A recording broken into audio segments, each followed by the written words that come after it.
नमस्कार दोस्तों, आप सभी का हार्दिक स्वागत है हमारे YouTube चैनल पर। तो दोस्तों आज हम आपके लिए लेकर आए हैं इल्तुतमिश से कुछ संबंधित बातें।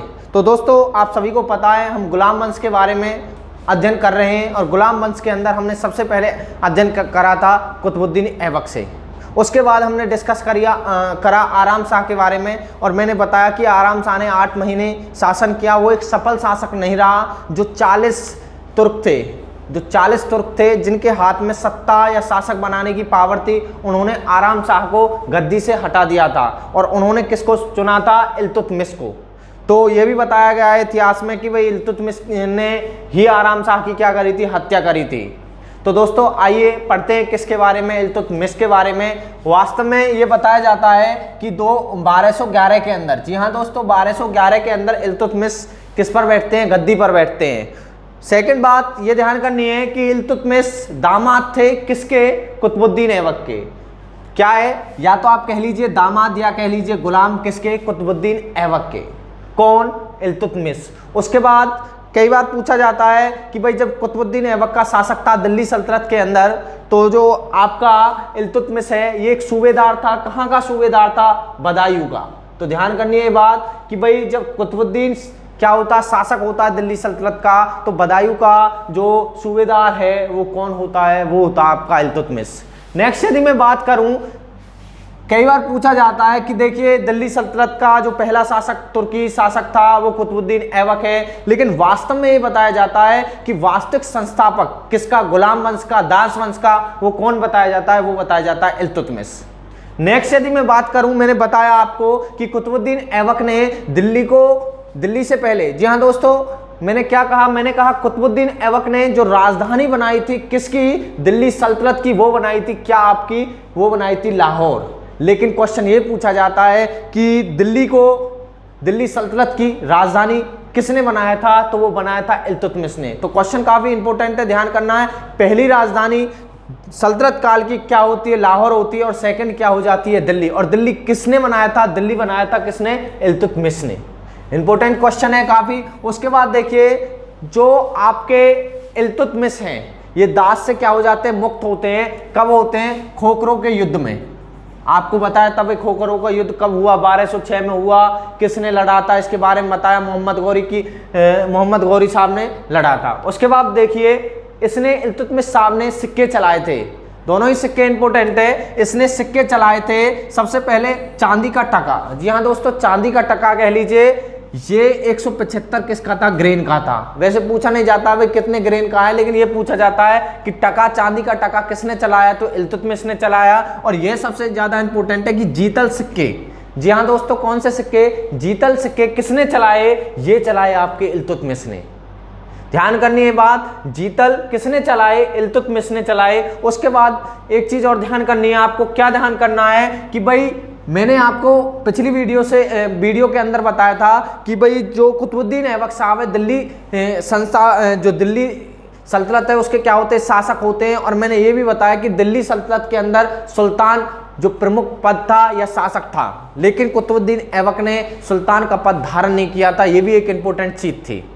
सेकंड ये बात ध्यान करनी है, इल्तुतमिश सुल्तान बनते हैं, लेकिन इसको सुल्तान की जो उपाधि है सुल्तान ए आजम की उपाधि, जी हाँ दोस्तों, सुल्तान ए आजम की उपाधि किसने दी थी? बगदाद के खलीफा ने।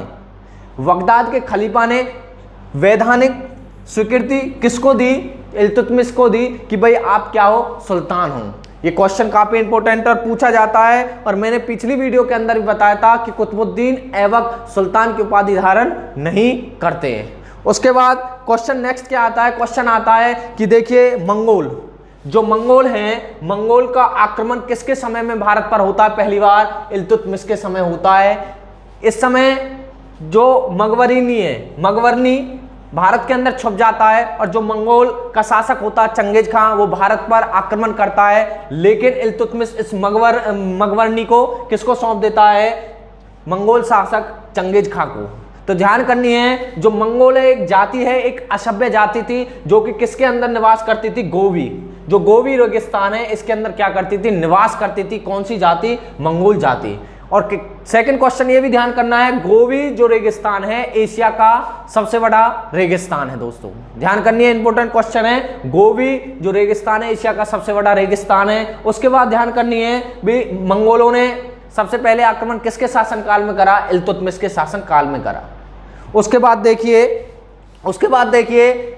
ये जो इल्तुतमिश थे इन्होंने उज्जैन पर क्या करा था? आक्रमण करा था। ध्यान करनी है, उज्जैन जो कि मध्य प्रदेश के अंदर पड़ता है और सभी जानते हैं कि उज्जैन के अंदर महाकालेश्वर का क्या है? मंदिर है। तो ध्यान करना है, महाकालेश्वर के मंदिर पर आक्रमण किसने किया था? किस तुर्की शासक ने किया था? इल्तुतमिश ने किया था। कब किया था? 1234 से लेकर 1235।